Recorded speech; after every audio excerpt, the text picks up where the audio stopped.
Well, good afternoon.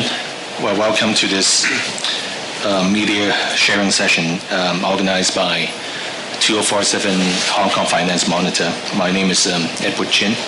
I'm the organizer for 2047 Hong Kong Finance Monitor. Also together with us is shareholder activist David Webb, and veteran journalist and also founding member of 2047 Hong Kong Monitor, Mr. Ching Chung, and Professor Sing Ming. Now, this 2047 group, let me give you a little bit of history. Back almost 2.5 years ago, I should say in January 2013, when Professor Benny Tai wrote an article at Hong Kong Economic Journal, talk about civil disobedience as the last resort for democracy. It caught my attention, and I met up with him in March of 2013. To make a long story short, the finance and banking group that support Occupy Central was formed, and Occupy Central did not happen. It didn't happen on October 1st and 2nd of last year. At first, we were thinking about just 2 days of a sit-in at Chater Garden. Now, which you could say it's a blessing as well that it turned into an umbrella movement that lasts for 79 days. So, because the Secretariat is shut down, so I talked with Benny and I asked him whether it's okay for us to change the name. Now, we support the movement as an individual. The 120 strong members, basically representing 60% from finance, 20% law, and 20% academic and other disciplines as well. So, anyways, today I'm just going to talk very briefly about the reinstatement or our firm stance about the 10 requests that we have to the Communist Party from the financial sector especially. Now these 10 requests to the Communist Party, actually a letter will be sent to President Xi Jinping probably end of today, but a similar ad will appear in an international newspaper on Thursday or Friday. Now, I don't know whether it's because of the Asian Financial Forum. The ad that we try to place has a little bit of, I should say, delay, or is it because of Martin Luther King holiday, or is it because of a political sensitivity? I don't know. All I realize is that yesterday too, there are some Hong Kong cadets. The uniform, it resembles the one that is used by the PLA Army in 2007. So some people say, hey, Hong Kong has changed so much. I relocated back to Hong Kong in year 2000 on June 30th. My 14 years here, especially in the last two, I've seen a lot of changes. Now, back 3 years ago, I'm just like any other trader in Hong Kong. Don't care about politics. Just care about how you can extract return from the marketplace. But things have changed so much that it is important for finance people to speak up and to stand up together in unity to fight for true democracy. The 10 points is self-explanatory to President Xi. And also, last year on April 23rd, during the first phase of the consultation, we invited the Chief Secretary, Mrs. Carrie Lam, to appear at FCC as well. And I also sent her an invitation to come here because this is the second phase of what we call the consultation. And the standard reply is, as you can imagine, is a no. But unless I'm like a pro-Beijing camp, probably it will turn into a yes. So it's funny to see that, together here in the audience too, we have people who is in investment banking, hedge funds, corporate governance from different disciplines, medical doctor, people all the way from Macau activists are here today. They will speak up as well after we make our short sharing, so to speak. Now, we all see us wearing a yellow ribbon. We didn't bring any umbrella today. I think it's not raining, first of all. But the yellow umbrella, it's in our heart, because we really think that for the approximately 11,000 days that's left before 2047, we still got time for better things to happen. And let us be the change. With that said, I guess why call 2047, you might ask, is because on June 30th, 2047, Hong Kong will become one country, will fall back to the mainland, one country, one system. But already we have seen a lot of changes that's quite unexpected for the last little while. And I already mentioned about the youth cadet, that was a little bit of a concern. And also the 14-year-old girl who wrote on chalk, it's released unconditionally. Thanks to Martin Lee, who did a great job.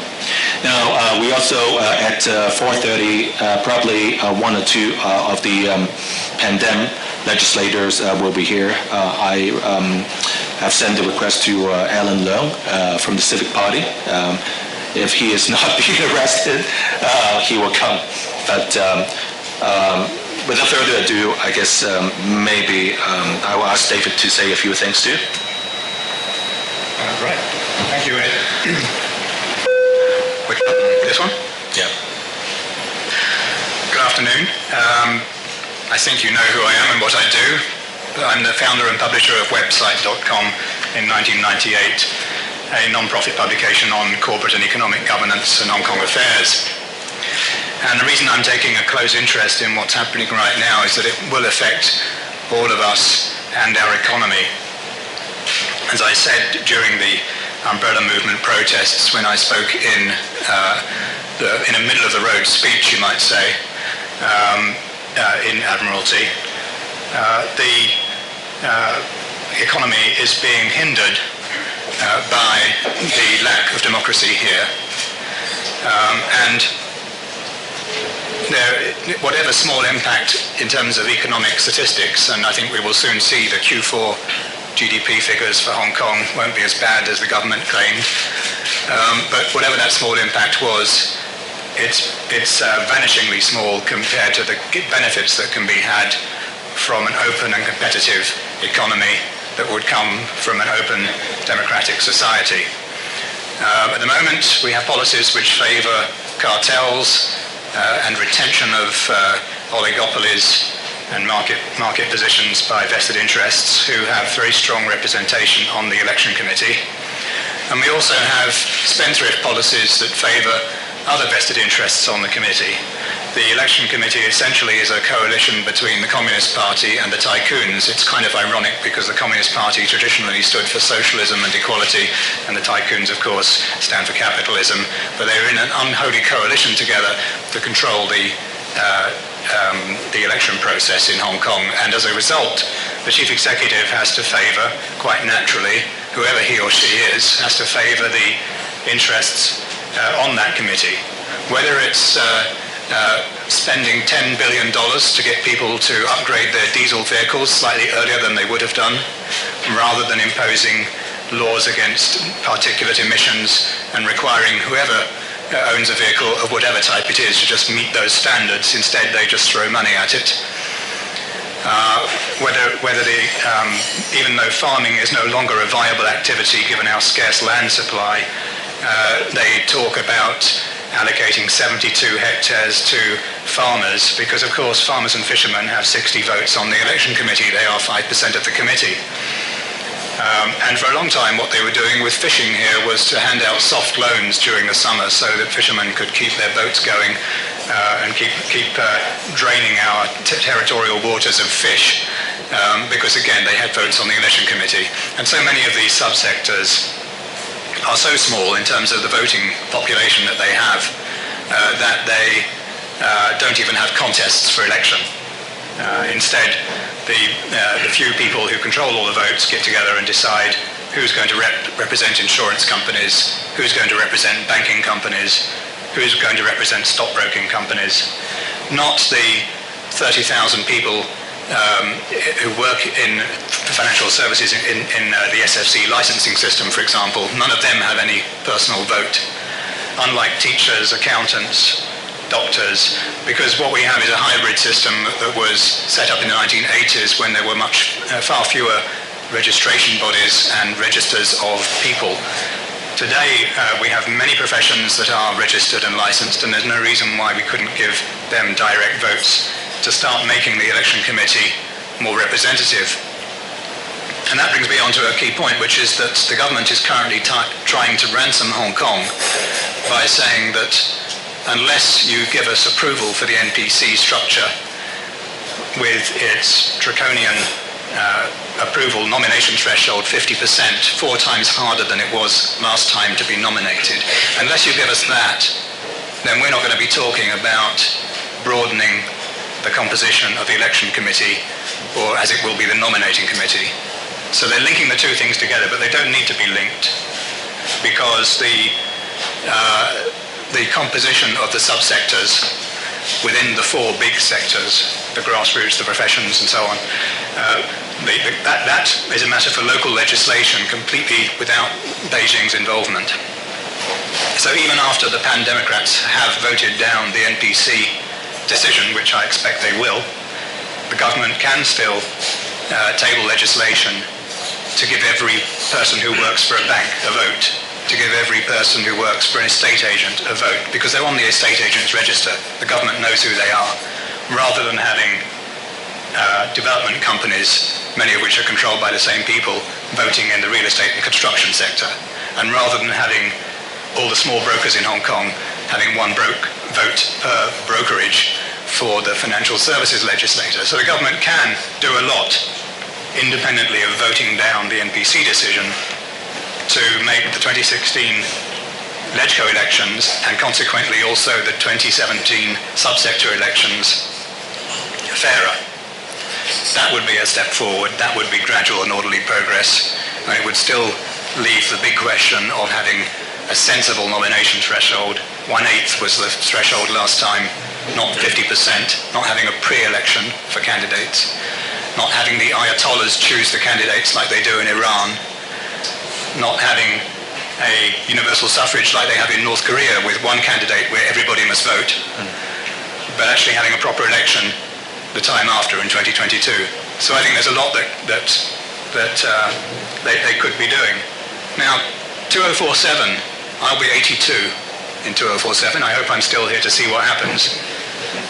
But a long time before that, Hong Kong, and in fact right now the debate is starting, Hong Kong has to start looking at whether we're going to extend the basic law and whether we're actually going to preserve the current systems that we have, or whether we are now on the slippery slope of erosion and assimilation and absorption into the mainland system. Because 32 years may seem like a long time, but a lot of contracts run for 20 years on infrastructure projects, sometimes longer, 25 years. Land leases in the new territories, if they were granted before 1997, they all expire in 2047. And after that, there'll be a progressive number of leases expiring. And if it looks like we're slipping towards the socialist system, where the government will say, you have land use rights, but there's no promise that we'll renew your leases, then you start to pull the rug out from the property sector as well.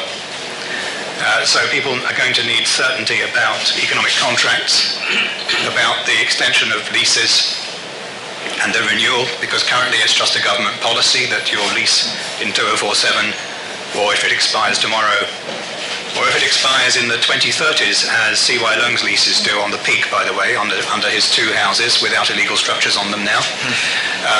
His leases expire before 2047, and currently it's the government policy to renew them without a land premium and to let you stay on your land and pay 3% of rateable value.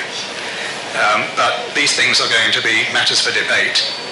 And of course, if people don't have the confidence that there's going to be retention of our judicial system, the independent judiciary that we have not being absorbed into the mainland judiciary in 2047, if they don't have those confidences now and in the near future, then they're going to start worrying about commercial transactions in Hong Kong, setting up joint ventures, investing in new businesses, and the investment horizon will start shrinking, and big things won't get done.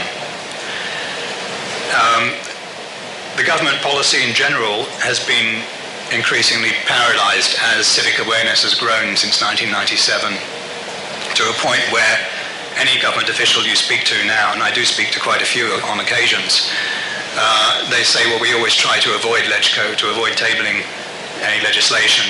We try to avoid doing things that need legislation. And that's because we don't have any backing. We don't have an electoral mandate to do difficult things, and we don't have the legislature to back it.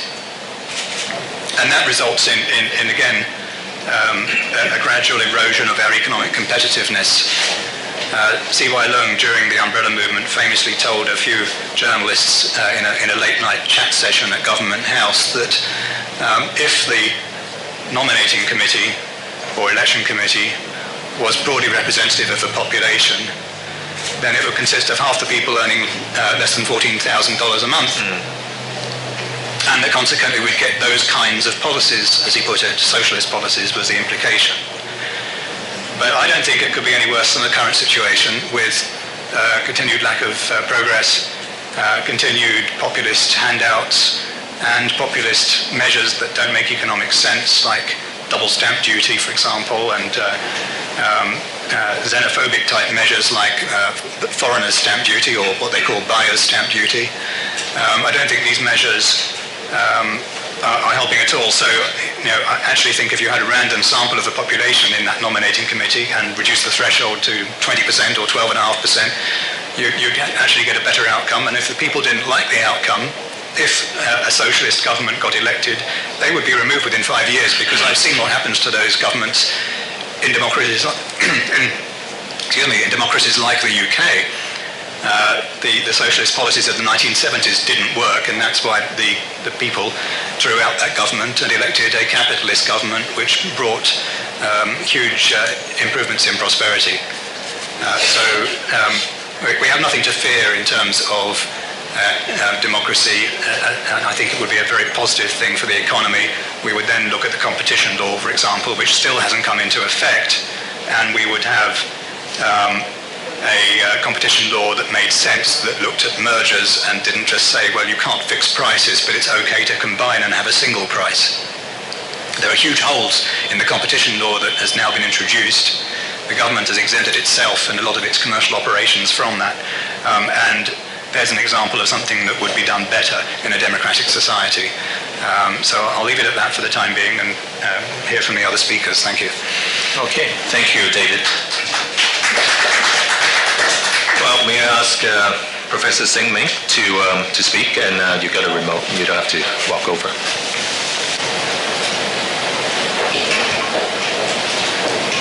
Okay. Yeah. This is actually an updated version of PowerPoint that I gave at UCLA and UC Berkeley 2 months ago, which aroused a lot of debate and attention to Hong Kong. But obviously at that time the movement has not ended. Actually all the points raised earlier, they are still valid. Number one, there's no evidence that has been raised either by Beijing or C.Y. Leung that the movement has been driven by foreign powers. Okay, it is not just a student movement, but a movement joined by all walks of life, including the middle class. Okay. So between I did 2 surveys in one at MOT and the other through Chinese View of Hong Kong, a Hong Kong-wide telephone-based interview, and both surveys found that a lot of the participants are shown in here, like in MOT, between 60% and 82%.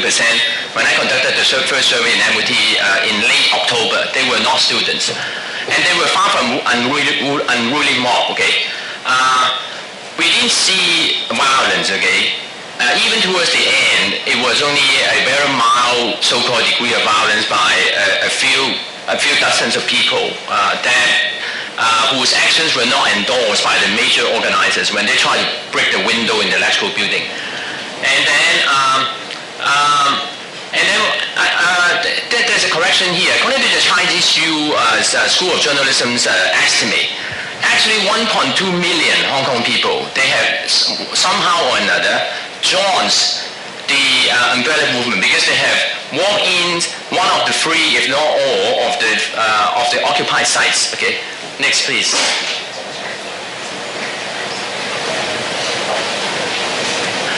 So there are many causes leading to explaining this movement, the outbreak. Now, on the top of all the reasons is simply the demand for real democracy. But then there are others like social justice, aspiration for freedoms and political rights, aspiration for better political accountability, improving the Hong Kong mainland relationship, and the fifth one is, as I said, they want real democracy. And it's actually an explosion of cumulative discontent with the dramatic erosion of all those five aspects over the years, especially since 1997. Next, please. On the first front, that is the social injustice. In 2011, our Gini coefficient rose to 0.537, the worst one when compared with the other developed societies within the OECD group. Okay. We are even worse than the United States, which has been always a notorious case of capitalist society in terms of the level of income inequality. Next, please. And then in terms of the 1% or the 10% of the wealthy people, the richest 10% of Hong Kong population last year controls nearly 80% of the wealth already, okay, according to Credit Suisse research. And an increase from 69.3 just about 7 years ago. Next, please. And then in terms of, there's another staggering figure.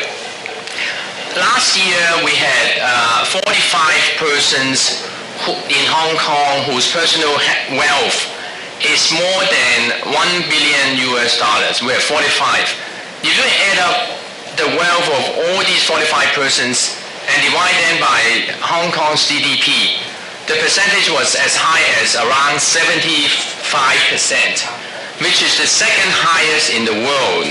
In other words, there's a huge concentration of wealth in Hong Kong, arguably the second worst case in the world. And noticeably, if you look at the third country, ranked as the third, Georgia, the figure, the percentage already dropped precipitously to less than 50%, okay?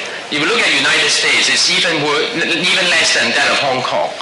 And then the second figure in the middle just show our salary rise was not that remarkable after the hangover, much less than the rise in the property prices. So a lot of complaints from nearly all walks of life, except those who have already got property.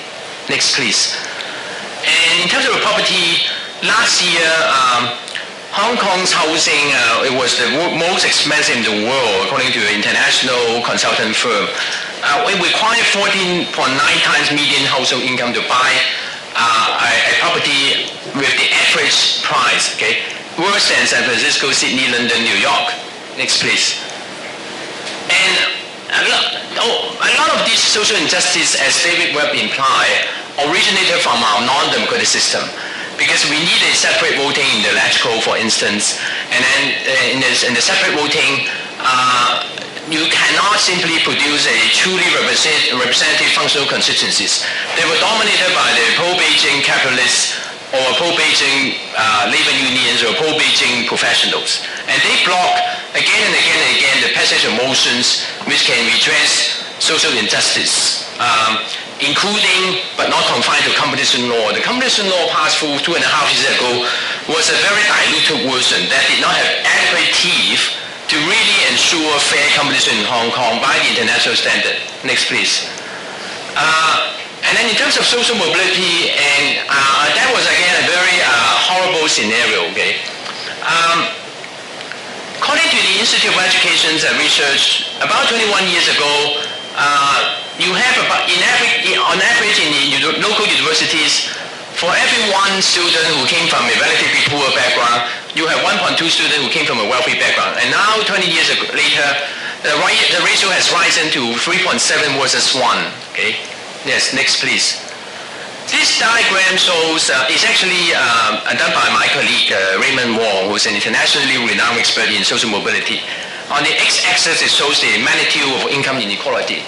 the more to the right of the x-axis, the more severe is the income inequality. So you can see that United States and United Kingdom is towards the right, far right, much worse than the Scandinavian countries in the bottom left-hand corner, who enjoy a much less severe degree of income inequality. What about the y-axis?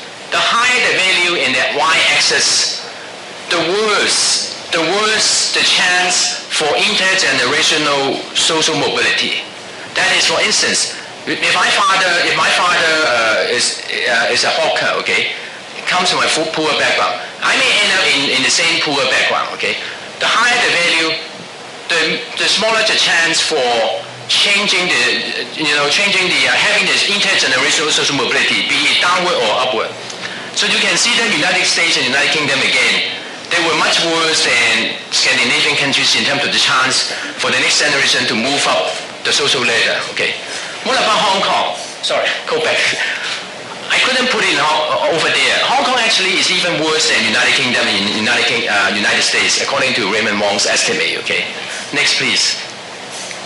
And then we have severe crony capitalism. Okay, I don't need to repeat this. Next, please. 5 families control lots of different enterprises in Hong Kong, cutting across a huge spectrum of business. Okay, next please.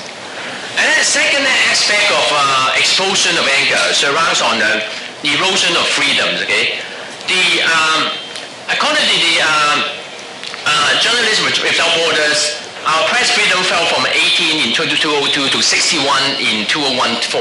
Okay, 18 at that time was the best in Hong Kong. Next please. Okay. The same trend was indicated by the Freedom House and Hong Kong Journalists Association annual reports. Okay, this is Freedom House. The higher the figure, the worse the level of the press freedom. Next, please. And then according to the international, and then some scary news also broke out, like HSBC and Standard Chartered, they withdraw advertisement from Metro Daily, very likely because of the political pressure from Beijing, trying to suppress the Occupy Central movement. The former secretary, the chief secretary of Hong Kong, 19JAN2015, actually wrote a letter complaining to HSBC about the withdrawal of advertisement without a good reason, and asking the CEO of Hong Kong to make a pledge that she did not do it because of political pressure. She never respond. And 19JAN2015 wrote another letter to Financial Times making the same complaint again. That CEO never dared to take with the challenge and make that kind of pledge. Cross-national research showed that when we have a decline in press freedom, it will be negative for foreign direct investment, and then it will be eventually negative for our economic development. And similarly, decline in press freedom will be negative for freedom of information, and negative for financial center, for the vibrancy of our financial center, and then eventually negative for our economic development. Next please. The threats to academic freedom, okay? The gentleman on the top, on the right-hand side, Robert Chong, poster working at the Hong Kong U, he has been again and again attacked on some pseudo-academic grounds, which were shadow attacks, okay? And obviously Beijing and pro-Beijing people would like to shut up some posters doing research in universities in order to fabricate some different scenarios to muscle the press freedom and to mislead the Hong Kong public about what is actually happening in Hong Kong. Next, please.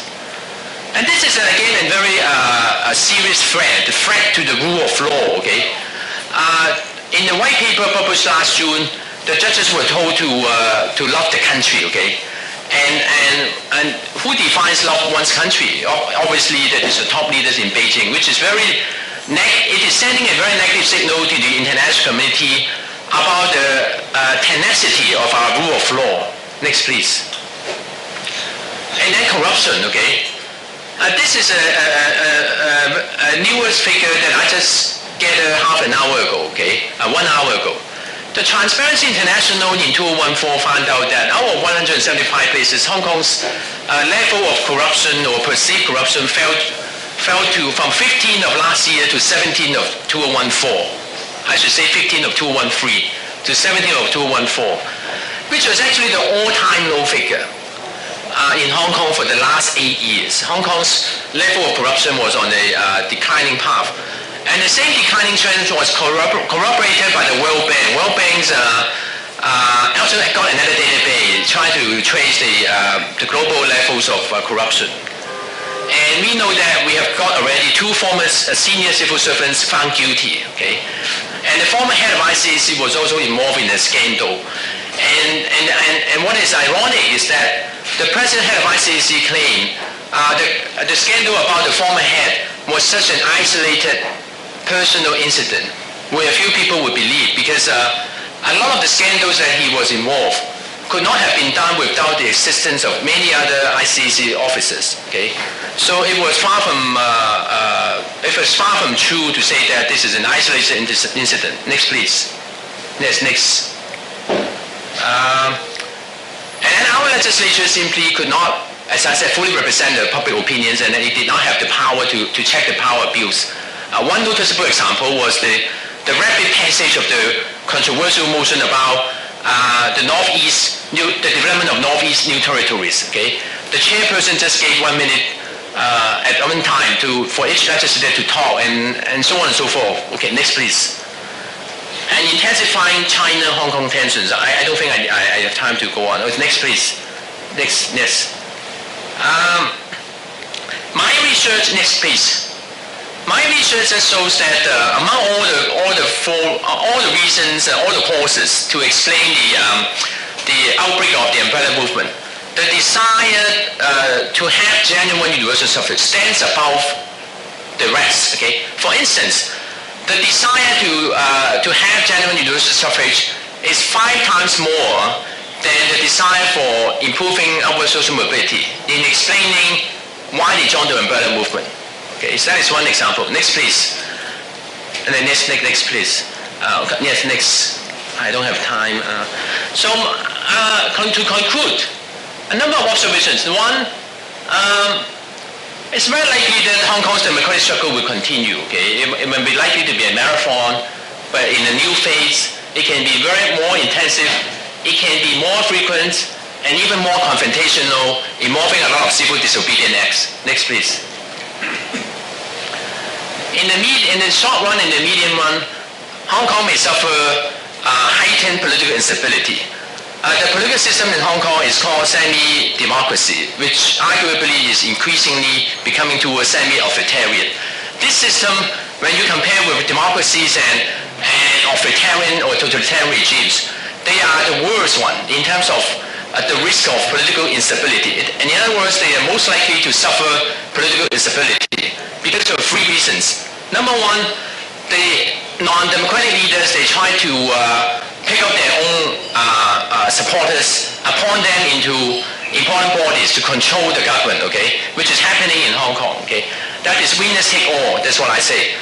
When the winners take all, when the pan-democrats who are even more representative, they could never gain the power, they will feel frustrated and they will try to fight back. So it goes to the second stage, polarization. The use of filibuster is one indicator of polarization, rising polarization. And the third phase is mass mobilization, okay? Each side, pro-government and pro-Beijing and pro-democracy's camp, they will try to mobilize their own supporters to fight for or to fight against democracy. And again, this is happening, okay? This is happening. Next, please. We have also seen a generation of youngsters, okay?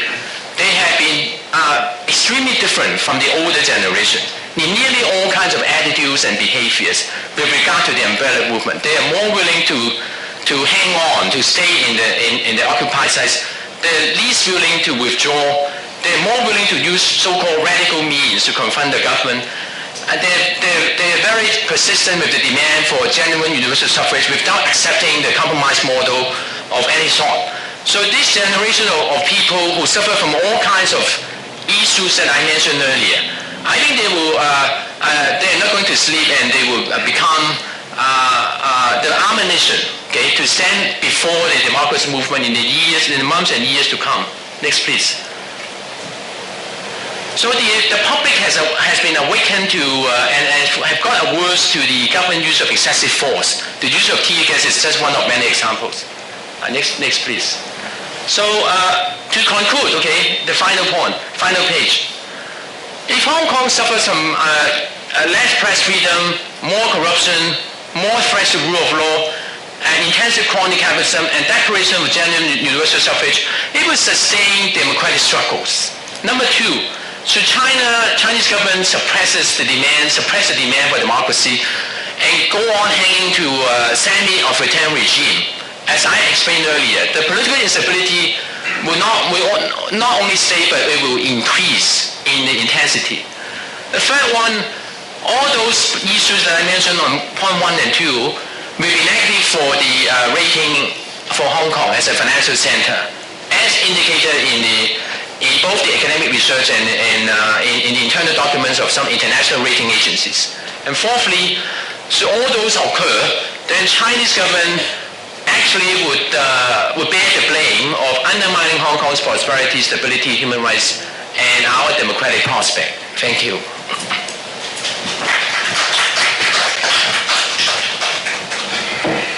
My dear colleagues, here I'm going to present a background towards this 2047 monitor. Try to explain why we need to have this body. None of the information here is new to you, but I just try to present it with my interpretation. Why the need to monitor? Now, obviously, the one country, two system is premised on recognizing the basic inherent differences between the two systems, especially in political, ideological, and legal fields. Failure to respect such differences would strain the relation between Hong Kong and the central government. Now, what would be the report cards?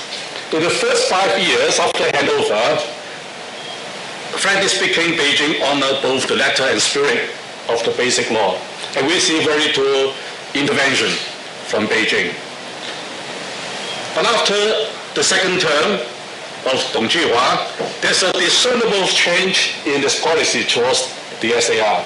And in many occasions, Beijing took actions that amount to unilaterally de facto amendment of the Basic Law. The storm first started in 2003 when Beijing urged Hong Kong to enact Article 23.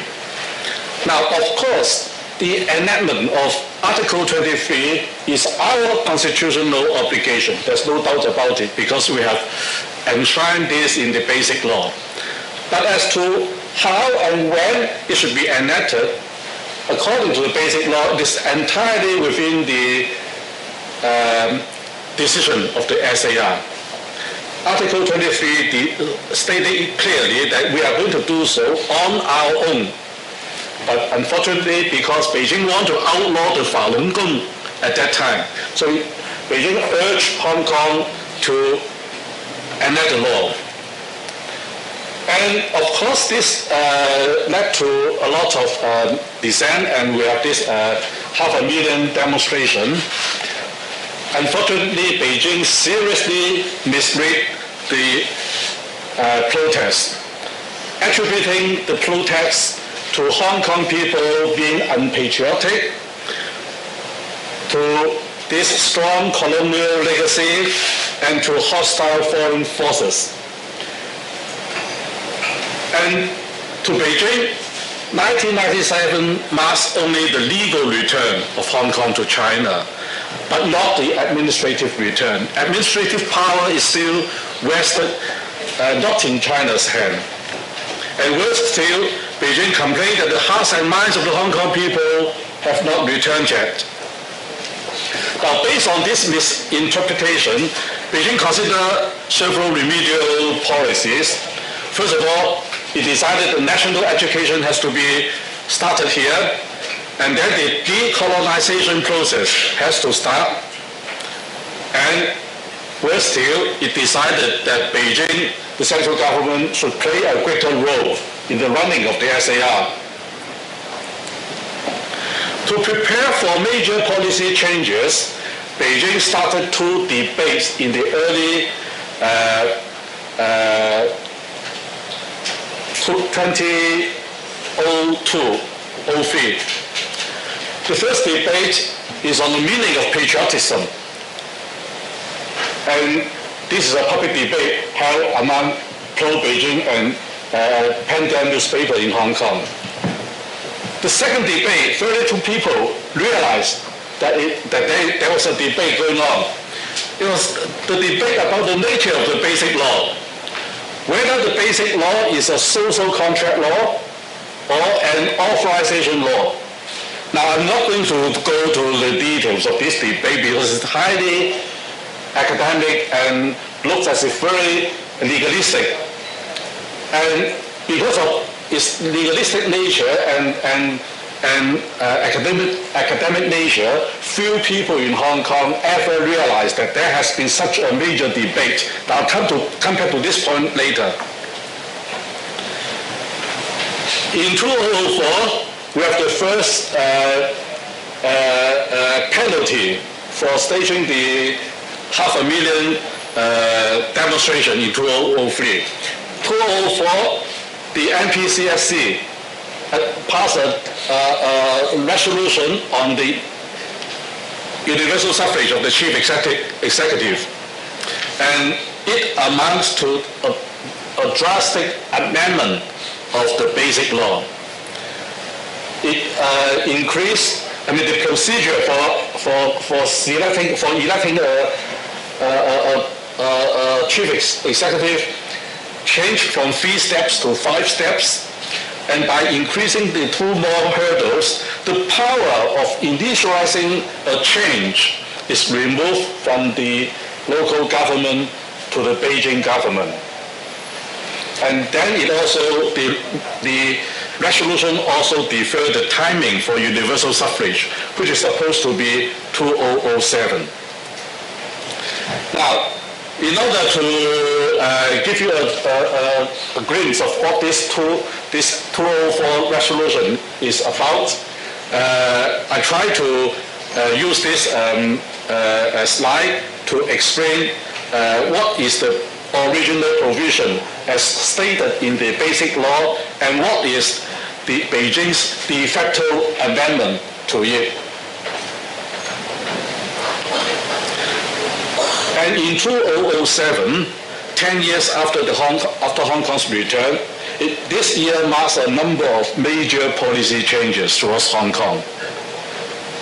First of all, Hu Jintao, then Chinese president, came to Hong Kong and urged national education to be held in Hong Kong. Now, in fact, this violates Article 136 of the Basic Law, which stated explicitly that education is within Hong Kong government's prerogative. And then, worse still, a Chinese official, Chao Bao, proposed to set up a second governing team in Hong Kong in order to bolster the Hong Kong government. Again, this severely violates Article 22 of the Basic Law, which explicitly forbade mainland institutions from meddling into Hong Kong's affairs. Now see, both the president and a senior official handling Hong Kong affairs made proposals that are obviously and explicitly violates the Basic Law. And then in the same year, the parliamentary speaker Wu Bangguo proclaimed that the Basic Law is an authorization law. Now, here I need to explain a little bit about what does it mean. Now, why does it require a parliamentary speaker to adjudicate a seemingly academic debate? That is because the debate was paused first by the Chinese officials trying to change people's understanding about the Basic Law in order to facilitate the government's intervention. If you consider the Basic Law as a social contract law, then Beijing is not in a position to alter its provisions unilaterally. You see what I mean? But if you define the basic law as an authorization law, then any power the Hong Kong government has is authorized by the central government. Now, this seemingly highly legalistic and academic debate finally came to an end when the NPC chairman ruled that the basic law is an authorization law, meaning that all the power Hong Kong has to come from Beijing. Now, before this ruling, all the major law professors in Tsinghua University who are concerned with the Hong Kong Basic Law had written articles saying that the Basic Law is a social contract law. But now, the official ruling, no, this is not. This is an authorization law. And then, in that same year, also comes the NPC decision which defer universal suffrage to 2017, and there's a lot of new stipulation which is built, which is not included, not provided for by the Basic Law.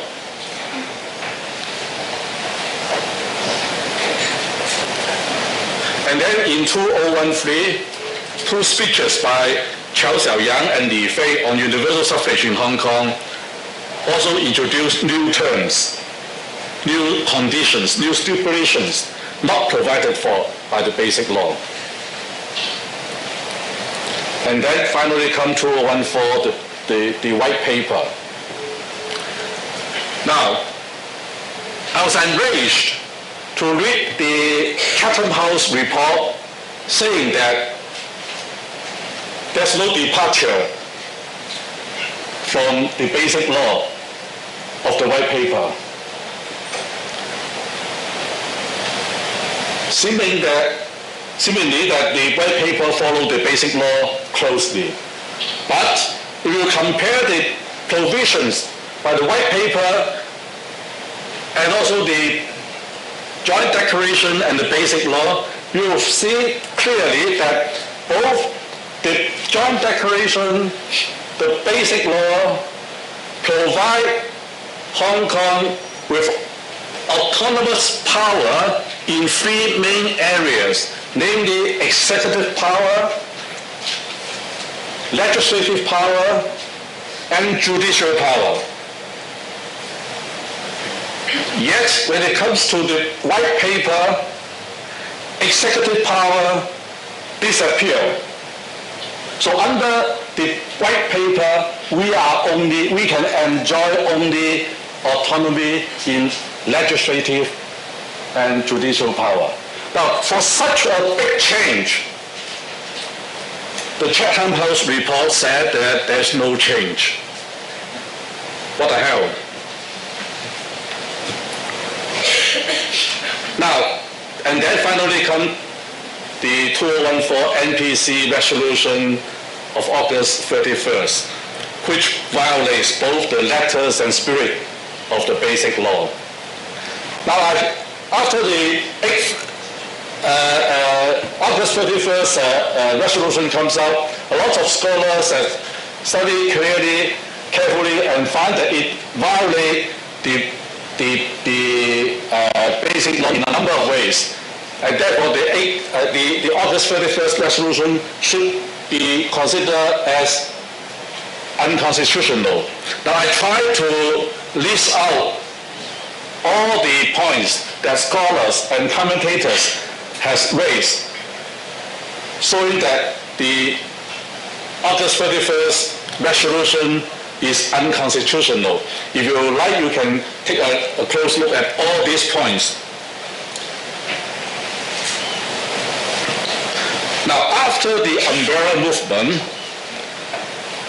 we can expect further encroachment on the Hong Kong system. Why? Because Rao Ge-pin, a guy who is responsible for handling Hong Kong's affairs, said that Hong Kong has to undergo a thorough decolonization process. Now, this statement is already made. What are this process? We have to wait to see. And another influential guy, Chen Zhou, said that the Hong Kong the Hong Kong education system had produced bitter fruits and poisonous beans, alluding to the youngsters who take part in the Occupy Central movement. To Beijing, these people, these young students are poisonous fruits, poisonous beans and bitter fruits of our education system. And that he also said that the education minister has to be placed under direct supervision of the central government. Look, this is again a blatant violation of the basic law. According to Article 136, education is within the self-autonomy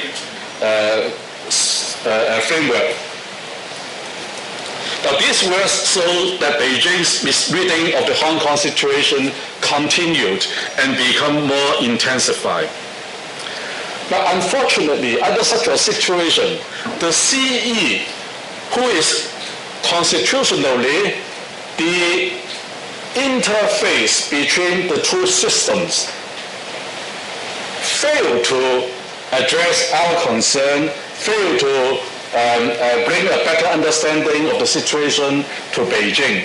And instead, the CE speak with Beijing's tongues.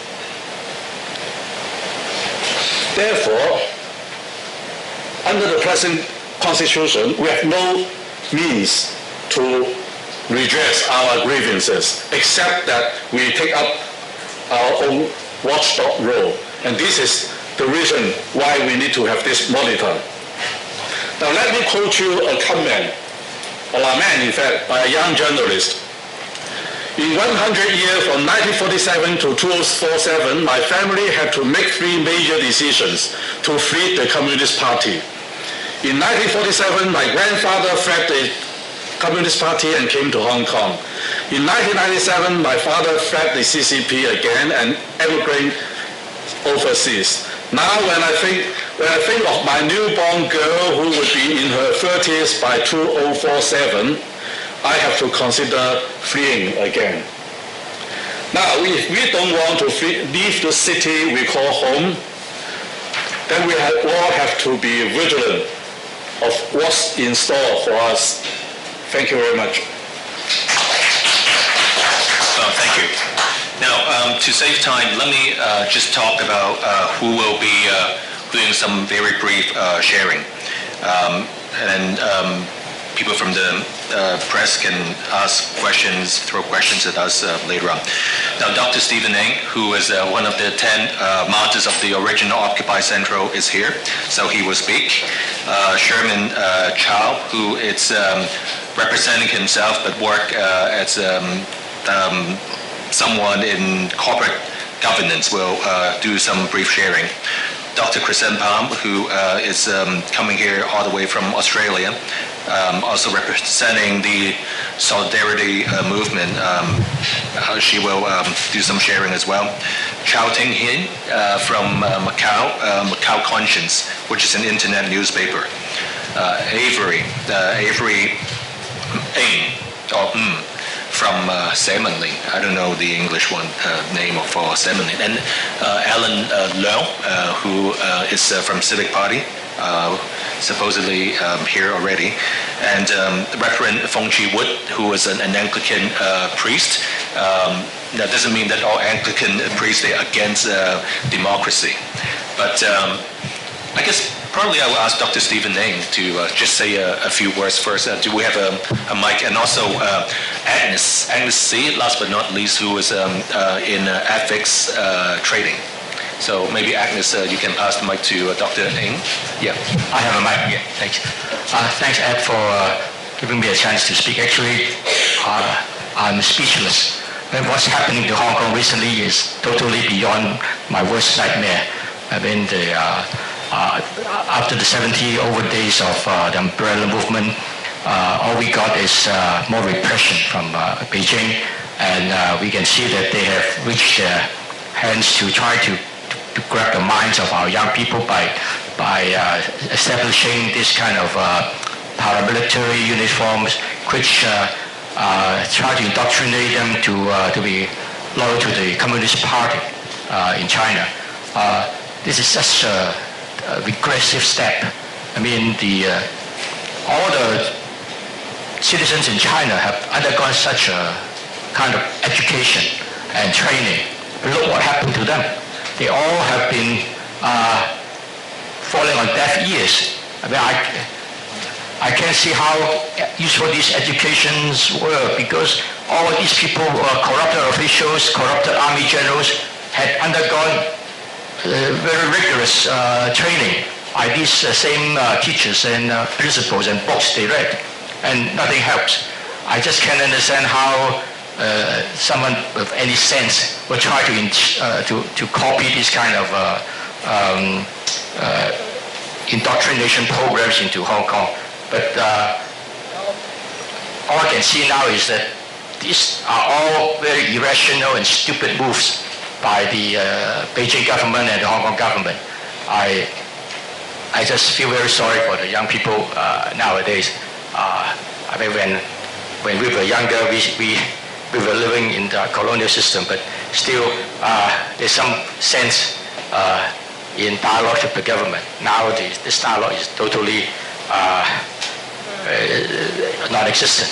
These people are just not listening to what the people have to say. So I have no idea what we're going to do next, except to continue the fight.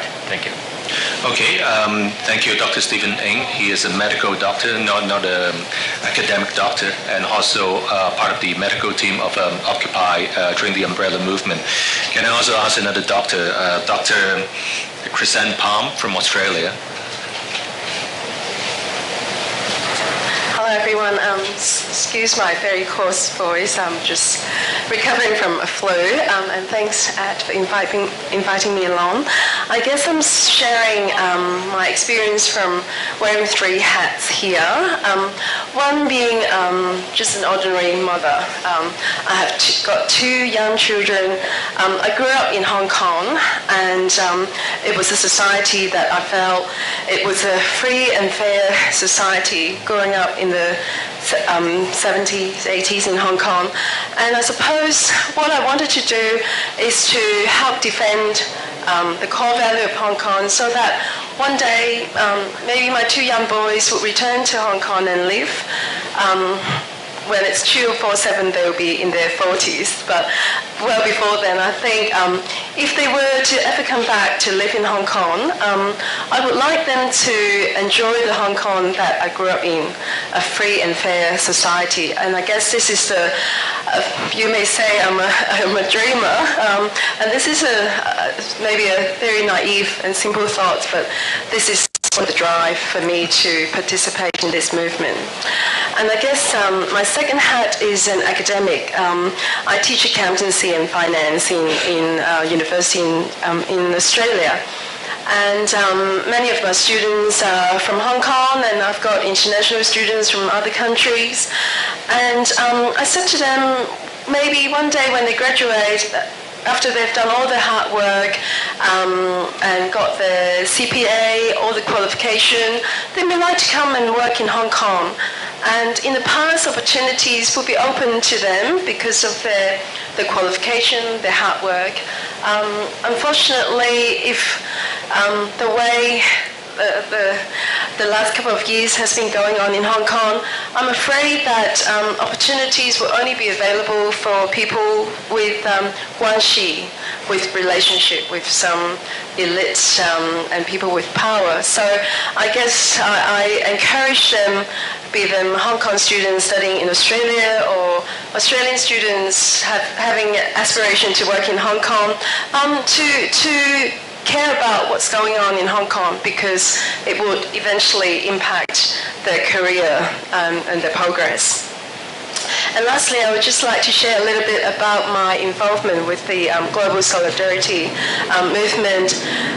I guess when the August 31st decision was handed down, and when the Hong Kong Student Federation announced that they are going to organize a week-long class strike, I walked through my university campus, and I can see the vibrant campus life that Australians, university students are enjoying.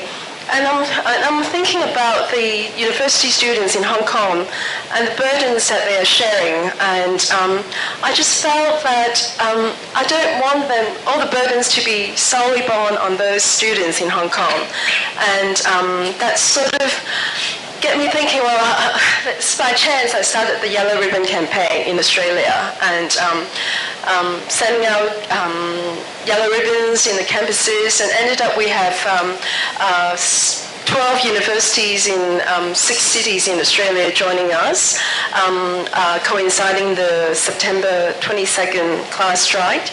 And since then, with the tear gas, we were then joined by many cities across the globe. We've now formed part of this global solidarity for Hong Kong.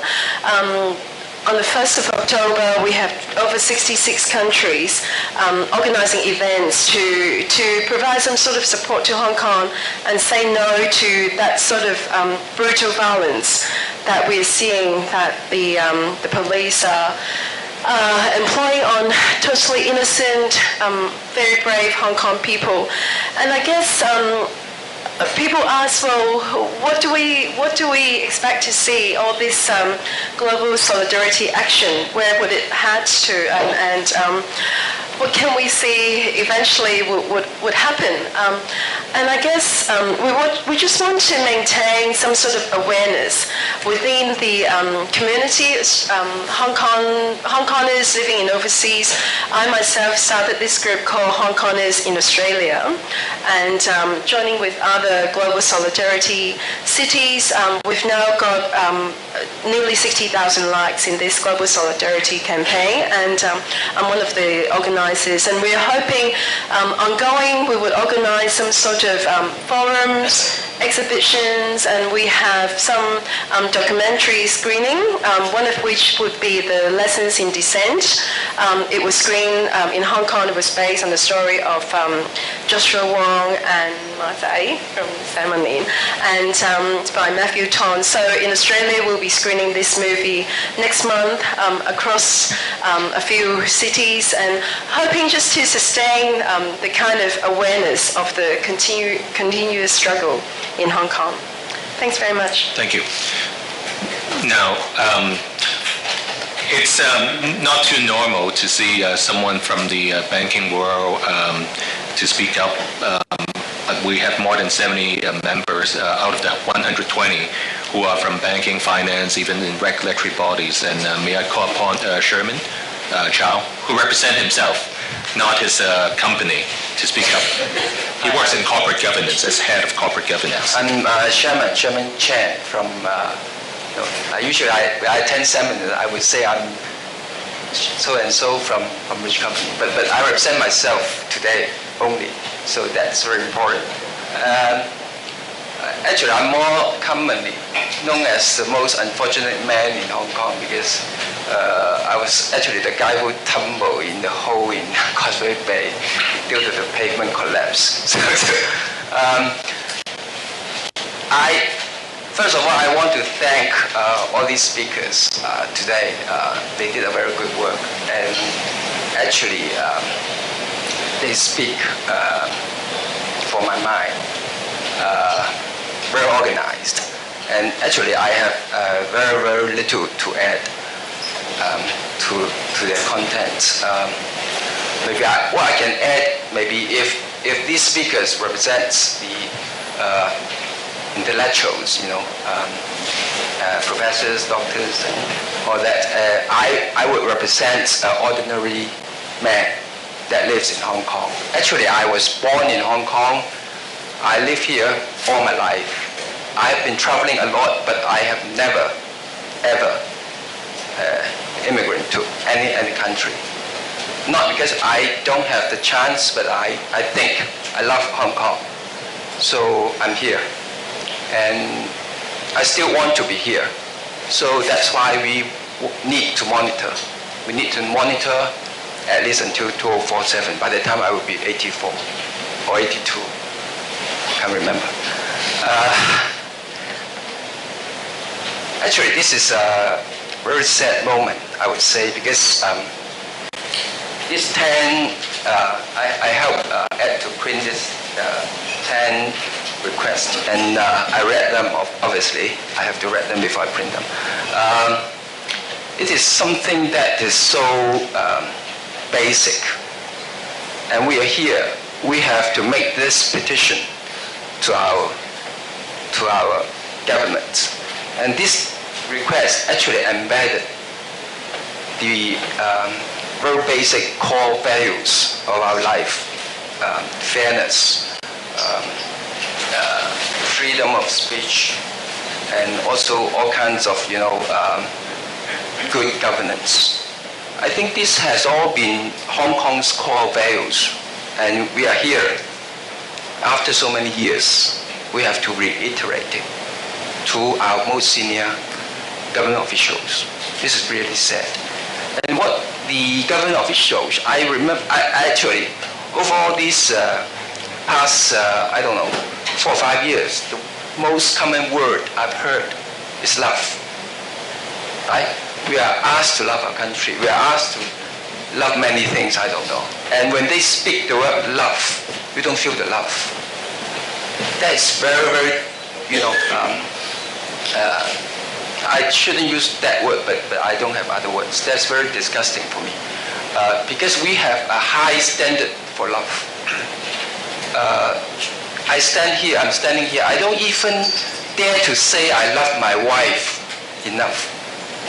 So how can we blindly say we love our country? So I was brought up in the British colonial stage. I never, ever said I love Britain. I work for British company. They pay me well. Maybe they pay me at a fair value. But I never ever have to say I love Britain. I love UK. Never ever. And I don't know why at this stage we have to, bluntly or blindly confess that we love our countries. I mean, whether loving our countries or not, it's none of their matters, Who are they to dictate our emotions? That's very important. That's that stand Hong Kong away from PRC, from China. Completely different. That's why we stand up better than the rest of China. We have different values, core values. That's very important. And I have been participating in the umbrella movement, actually not from the very outset, I must confess, because I didn't join actually the OC group that initiated years ago, because I think they are very naive. They are academics. They are not going to work because they are facing the Communist Party. The thinking is too naive. They think they can change their mind by doing what they think they are doing. And they spend a lot of time on it. I appreciate them, I support them, I donate to them actually. But I didn't actively participate. Not until the 28th of September, we all know what happened. We should not allow this to happen in Hong Kong, because this is Hong Kong, this is our home. And we have to defend it. And I stand here And I stand also in the occupation zones each and every night since September 28th until the day I tumble and I have to lay myself in the hospital for weeks. And that perhaps saved my being not beaten up by the police and also not being arrested. So it's very funny.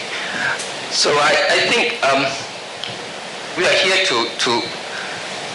I joined the movement because I think we want to protect our new generations, our students. And I must say, I have great respect for them, and they did a great job. I think they give us very fresh air among the very muggy days, all the political debates and all the drudgeries in the government's in the government about the government. So I think I'm not very organized, but I think I want to make myself clear that Hong Kong is our home, and to define how this to be run. I think the government has their part to play, the Hong Kong government, the Beijing government. But I must say the Hong Kong people should have the biggest say in it. It's ridiculous that, a Beijing officials who have perhaps never been to Hong Kong or just been to Hong Kong once or twice, and he dictates the destiny of all the Hong Kong people. This is completely ridiculous and unacceptable. And, I firmly believe there are rooms that we can have true democracy within the framework of the basic law. And this is what we are pursuing. We are not, I don't think any of the Hong Kong people has the ability to challenge the Beijing government. We are just here to speak up for our people and for our next generation to protect them. Thank you, Chairman. Now, we have to do it in supersonic speed. We got a few more guests to share. Let's say restrict to 2 to 3 minutes. May I have Chao Tin Hei from Macau Conscience? Thanks, Edward Chin, for the opportunity that I can share with you my observation. Macau shares the problems you have with the political system. In our own words, in Macau, we no longer say that we have a collusion between the chief executive and his friends or his business associates. We have the unity of the chief executive and his business associates. The political system in Macau has contributed a lot to the social injustice, and to make the situation worse, in our basic law, it's not stipulated that Macau eventually can achieve universal suffrage. So I hope that Hong Kong people can continue with your fight for genuine democracy. Otherwise, it will be even harder for Macau to achieve election of the chief executive by genuine universal suffrage.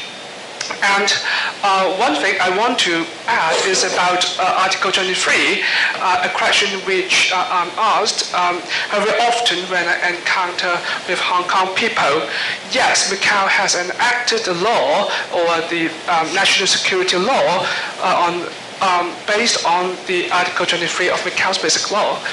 But Macau's version of the national security law did not fully comply with the Article 23, which means that the definition was narrowed down. For example, establishing ties with foreign political organizations was narrowed down to establishing ties with foreign political organizations for the purposes of armed uprising or other violent activities.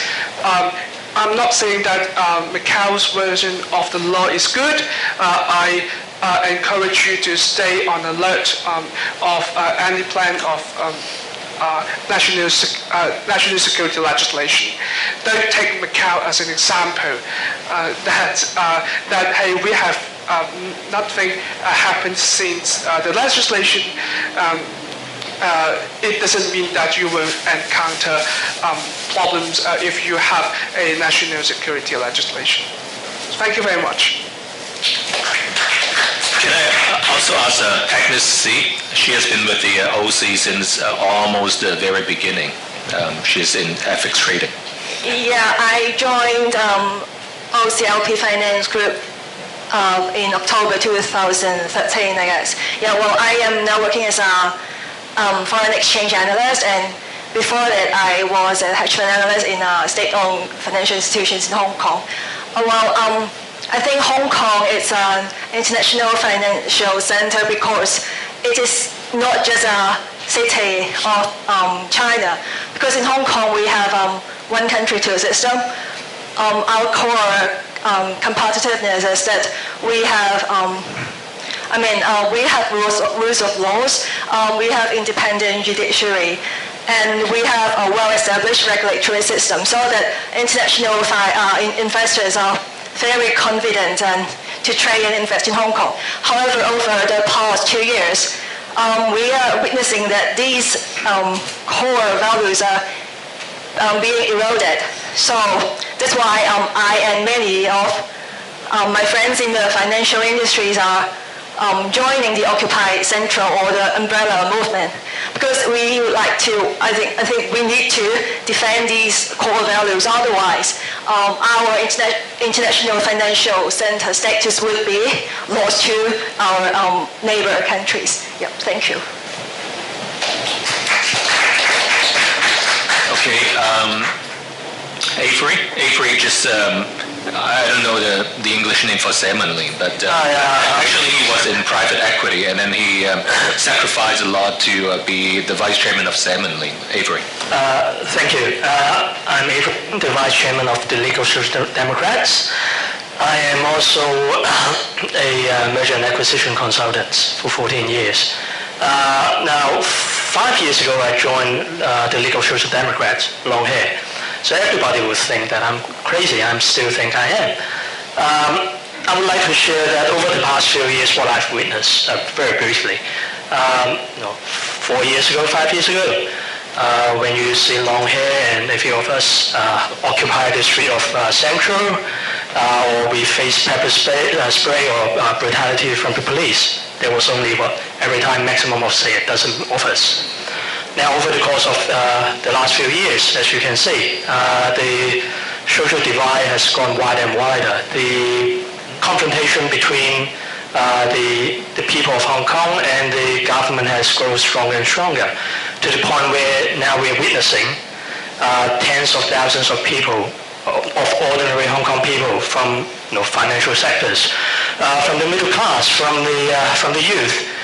They are no longer afraid of pepper spray, even tear gas. So you can see, personally I've witnessed the change in the mentality in terms of the role of as a citizens and the importance of civil disobedience in Hong Kong. And what I would like to say is, over the next 10 years, it will be even more critical for the future of Hong Kong. As 2047 Hong Kong Monitor's name suggests, we are facing a even more severe deadline, 2047. Now, most of us will be, old enough to, not to care or not to be severely affected by 2047. But for the youth on the street or in school nowadays, they will face a real challenge in terms of their identity, in terms of their way of life, post-2047.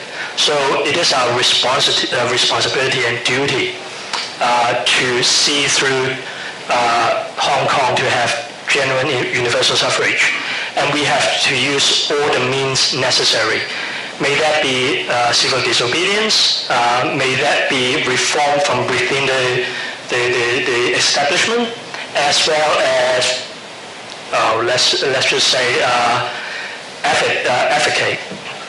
efficacy with the so-called quote-unquote foreign powers, or exert international pressure from the international community. And I would like to use my last minute to just briefly express my discontent with the Foreign Office of the UK government, the British government lately. Now personally, I went to London to testify in front of the Foreign Affairs Committees on the Hong Kong's universal suffrage situations. And I suggested that, well, as a signatory of the Joint Declaration, the UK government has the obligation to see through Hong Kong to achieve universal suffrage. And I was asked quite a number of questions, and one of the key questions was, now I suggested the UK government should have a more high profile and exert stronger forces, diplomatic pressure to the Chinese government. And I was asked by the committee that, well, why do I want a high profile pressure as opposed to the low profile, the normal diplomatic channels to initiate dialogue between the UK and the Chinese government? And my response was, the UK government has been doing next to nothing with the Hong Kong's universal suffrage for the past 17 years. Why not change their tactics? Now, well, a few weeks after that, only last week, the UK Foreign Office they expressed their view on the universal suffrage or current universal suffrage framework dictated by the Chinese government is that it is better than nothing. The current Chinese framework offered to the Hong Kong people can still offer Hong Kong a genuine universal, genuine choices. Now, I think this is completely bullshit, excuse my language. But so I think it is up to the professional circle, the politicians, the academics in Hong Kong to remind the international community that the importance of Hong Kong in the international community and the future of Hong Kong. And they cannot keep saying and keep selling the value of true democracy whilst they are not doing anything for the people of Hong Kong and future of Hong Kong. Thank you. Thank you, Afer. Now, the head of the Anglican Church in Hong Kong says, should really behave ourselves when Occupy got first started. But I have a friend who is also an Anglican priest who goes not shopping with me in Mongkok, but he do come to sing with us and join us in so many events. Reverend Fung Chi Wood. Yes. Thank you. Yes. Yes. Of course, I represent myself. I'm worrying that Hong Kong is deteriorating. Deteriorating in human rights, press freedom, something like that. So Hong Kong is changing so fast in the recent years. So only democracy can prevent this deterioration. Only democracy can save Hong Kong. And everybody knows democracy is a trend of the world. Every places have democracy, including China. And now I worry that the distance between Hong Kong and China is greater and greater. Hong Kong people, more and more, they like to claim themselves as Hong Kong people rather than people of China. So in order to gain the heart of Hong Kong people, China should keep her promise. It's very easy. Keep the promise. One country, two system. Not just one country.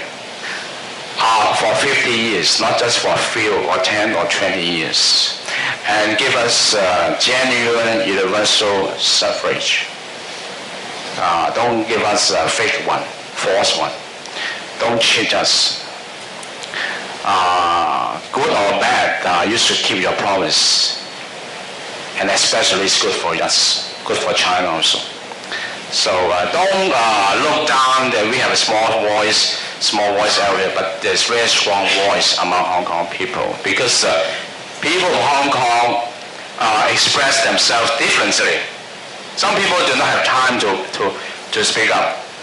Some people may have one more peaceful way to speak up, not necessarily just walking on the streets, but the people walking on the streets are just one sector of people. They can afford the time and something like that. So I'm worried that the Hong Kong people now getting more and more away from China. This is not a good phenomenon. So I hope that we can come closer. Thank you. I don't know whether there is such a thing as a license to be a pastor. Would they take away your license if you are you speak up so much? But the last person I would like to introduce is Alan Leung, and then he is very outspoken, and he risks so much too that he engaged in civil disobedience, and I can call him a friend. Alan. Thank you. I must first of all thank Edward and the 2047 Hong Kong Monitor to have invited me to this occasion for his sharing. To follow from what has fallen from Reverend Fong, what we are finding today is that China is definitely not honoring the promises enshrined in Articles 45 and 68 of the Basic Law. And yet, what is most regrettable is that China wants to blame it on us, who fail to take what is in store for us per the 31st August NPC Standing Committee decisions. And of course, I met Hugo Swire at a lunch thrown by the British Consul General a week before he spoke at the House of Commons Foreign Affairs Committee meeting. You see, his argument was that it is better to have a little progress than to stay with the status quo. But if I may ask, is any political electoral model designed with the constraints of the 31st August NPCSC decision a progress? I would argue that definitely it is not. Firstly, it will give only faked legitimacy to the chief executive who will be returned in 2017. The incumbent today, at least we could call him by the name of 689. But come 2017, the chief executive would be made king by the same four sectors that constitute today's election committee. So they will be the kingmakers, same kingmakers, and the king will answer to them and them only. But the big difference is the king in 2017 will be able to tell Hong Kong people that, oh, I have 1 million votes to vote me into office. So who are you, Alan Leung, to say that I lack legitimacy? So he can do more harm than the incumbent today. Secondly, if you look at Article 45, the wording certainly would suggest that this is the ultimate thing to be achieved per the wordings of Article 45. Where is it that you can find consolation that after we have pocketed this 2017 electoral model designed with the constraints of the August 31st NBCSC decisions, we could be looking at something better in time to come. It would take away any incentive or even any reason for the Central People's Government to offer anything better. So I would argue that it is not progress if we accept any electoral model designed with the NBCSC decisions as its constraints. You see, the most important thing that we would now have to do is to tell the people of Hong Kong very clearly that the Chinese Communist Party, from the word go, did not want to give us democracy.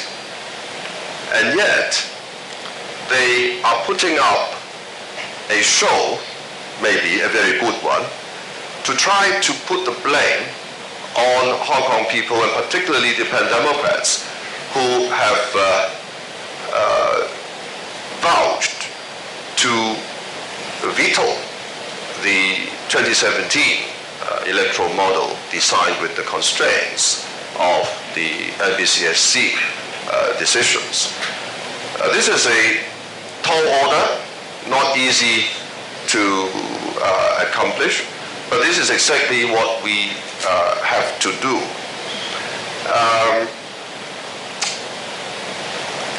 If I may just remind Hong Kong people and remind the Chinese Communist Party that had it not been for Hong Kong people's belief that we would be able to keep our values and our institutions after reversion of sovereignty to China, we would not have witnessed so smooth a reversion of sovereignty in 1997. You can't destroy the bridge that you have crossed behind you. This is really not something expected of a country that wants to earn the trust and credibility as a trustworthy player on the international stage. We know as Hong Kong people in 1997 that we were reverting to a sovereign that practices what is called people's democratic dictatorship. And we look for our consolation to the Sino-British Joint Declaration and its annexes, which were promised to be implemented through the Basic Law. Now, when you now see, what you now see is that since June last year with the publication of the white paper, and then on the 31st of August, the NBCSC decisions, then there was this suggestion by Zhang Rongsun in Shenzhen that Hong Kong people need to be re-educated about what one country, two systems mean. Well, that is a clear message to Hong Kong that China is in fact burning the bridge that we have crossed behind us, not living up to its promises. This is in fact not good for national security. In fact, during the 79 days of occupation, we witnessed two general elections in nearby countries, one of course in Japan and one in Taiwan, and the winners won partly because they ran a platform that was anti-communist, because they are playing up the way that the Communist Party had been treating the umbrella movement in Hong Kong. And this is the China threat, evidence of the China threat. So, well, they played up. So I think what really for us in Hong Kong to do is to stand our ground. At the moment, I cannot think of anything better than defiance. I know it's not good enough, but for want of a better strategy, a practicable strategy, I think that is the least that we can do. I hope that in this David and Goliath situation, we can soon find the sling that we need. But before that, I suppose we shall all have to try our best to explain to the people why the NBCSC decision of the 31st of August is not able to give us true democracy and real choice. Thank you. Thank you, Alan. Now, without boring everyone to death, let's have a Q&A for just 5 minutes, and then for those who remain, let's go for a drink downstairs. So if there are any questions, or do you need a group photo? We can all come up and do one. So you... I have a question. Yeah. With your view to monitor things leading up to 2047, do you think... Michael from Harvard Times, by the way. Do you think the growing attention towards talk of Hong Kong political identity or civic nationalism or even independence, does that worry you, or is that on your agenda for monitoring on the other side of the equation? Well, Michael, actually I have a countdown clock that I downloaded from Apple, right? How many days left? According to my countdown day, we only got 11,850 days before June 30th, 2047. I think they copied the Beijing Olympics app, you know. Yeah. So definitely, I don't feel good about what's going on, but we still have to fight, but not for ourselves, but definitely for the next generation. Most of us, we are close to retirement age, and then, David Webb long ago has retired, when he was 30. But we need to keep fighting, and thank you, everyone. And we have people all the way from Macau. I mean, they have Article 23 implemented already, right? I think your question was whether you thought there's a worrying trend towards claiming nationalism and sovereignty for Hong Kong. Mm-hmm. I don't think there's any sign of that at all. Mm-hmm. I think all that the people of Hong Kong are reasonably asking is that they be allowed to elect their own governor like a state in the United States does. When California elects a governor, that doesn't mean they're breaking away from the United States. It simply means they're electing their governor. And he doesn't have to be approved by the US President or the US Congress either. And that doesn't mean that they don't see themselves as American or as part of the United States. Equally, there's no reason why Hong Kong shouldn't exercise its high degree of autonomy within the country by electing its own chief executive. I think there's a broader question that needs to be debated, which of course is how long can China sustain its own economic progress without liberalization and moving towards democracy and open society itself.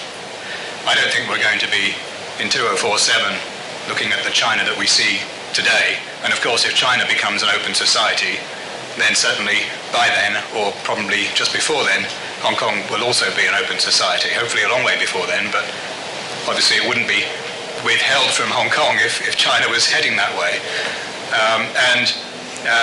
Really, probably in the next 10 years, if not sooner, the Chinese economy is likely to grind to a halt because of the lack of liberalization. They've done all the easy things that you can do when you're moving from a centrally planned authoritarian state towards a market economy, letting people choose where they go to work, letting them buy goods and services relatively freely in the market, but still controlling massive slices of the economy, controlling the banking system, controlling freedom of speech, the internet and all of the media, and expecting to still reap the benefits of free market forces, which they keep claiming they want free market forces to play a greater role in the economy.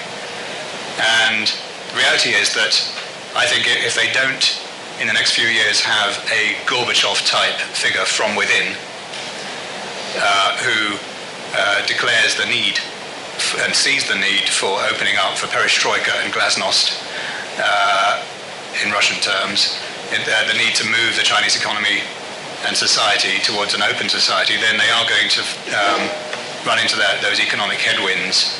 And the consent of the people to be governed in China depends entirely on their rising prosperity. They've been largely happy, but for now, they accept the oppression of dissidents and locking up of a few people, relatively few people, in exchange for rising prosperity. But if they don't keep getting that, then they will be unhappy, and the government will be setting itself up for a Chinese spring, like the Egyptian spring. And as an investor, of course, I would rather that they adopt the perestroika approach and open up voluntarily and modernize and open up Chinese society rather than be changed by the people, because that would be highly disruptive. It would look like Egypt for several years. There would be a power vacuum and there would be economic chaos for a short period. But either way, I think by 2047, China is going to be a prosperous, open society, either as a result of cataclysmic change or as a result of smooth transition with enlightenment within the party. It's up to them to choose which of those alternatives they want. And that's going to affect very heavily how Hong Kong looks in 2047. I just want to add one small point about the doomsayer version mentioned by Drake Webb. 2 months ago when I visited Stanford, I was quoted a figure by the Endowment Trust of Stanford University. They believe that according to their most optimistic estimate of the real growth rate in China at that time, it should be 3.5% instead of the official figure of 7.2. In other words, they thought there's a huge exaggeration of what was going on in China in terms of growth rate. So I think Hong Kong now, just like many other countries in the so-called, before the happening of the third wave of global democratization, we are in a marathon. And then this is a kind of tug-of-war situation.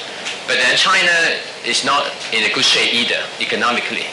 And hopefully this will give Hong Kong people more imagination and hope and stamina to hang on and to think out some wise strategies, okay? Not only to hang on, but to push forward the frontiers of our human rights, including but not confined to the press freedom. And I'm so happy to see the coming back of a newspaper, which is the following, the newspaper after the House News, 主場新聞, is called 立場新聞. I think, and I've been more optimistic after the happening of the umbrella movement, having witnessed the bravery of so many people, not just the younger generation. I mean, these are all good signs that I couldn't see before the outbreak of the movement. I actually have a question for Reverend Feng Chi Wood and also Dr. Stephen Ng. Now, it doesn't seem like like a doctor should engage in any civil disobedience movement. Why did you join at the very beginning? And also, Reverend Feng Chi Wood, like shopping shouldn't be part of your game, right? Should be asking people to seek refuge in the Lord. So. Why not? Why not? Well, we are just ordinary citizens like everybody else. If we see injustice, we speak out, and if by speaking out it doesn't work, we'll take action. I mean, we have a profession, so as long as it doesn't endanger my patients, I mean, I can sleep on the street and spend my nights in Emirati just like everybody else. I mean, are you a dangerous medical doctor then? We need to have social consciousness. I mean, a doctor cares for other people. All right? Otherwise, we won't be in this profession. So it's not just the physical well-being. You just the WHO definition of health is not just a lack of disease. It's a total well-being with social and psychological and physical health. So if you don't have democracy, you live under tyranny, you'll be monitored in everything you say and do. You can't be a healthy person. So 上醫國嘛。And Reverend Wood, are you the only person in the Anglican denomination, so to speak, and you only speak on behalf of yourself? I can't speak for others. Everybody, I think, like to follow the law. If we are living in a democratic society, something like that, we are forced to be disobedient because we are fighting for a better structure, better political structure. We are fighting for democracy.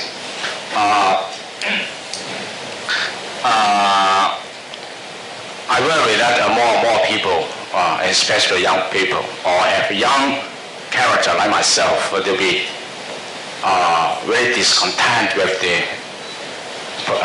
situation now. So we do not have other ways to strive for democracy. We have to use some political means that are not well catered by the law. And that's the case. Actually, breaking the law to me is not that important because what kind of law are you breaking? You just cannot get the permission.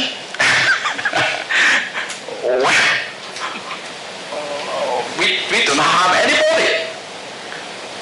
We do not do any harm to the society. On the contrary, we are striving for the benefit of the society. So I hope everybody will join the democratic movement.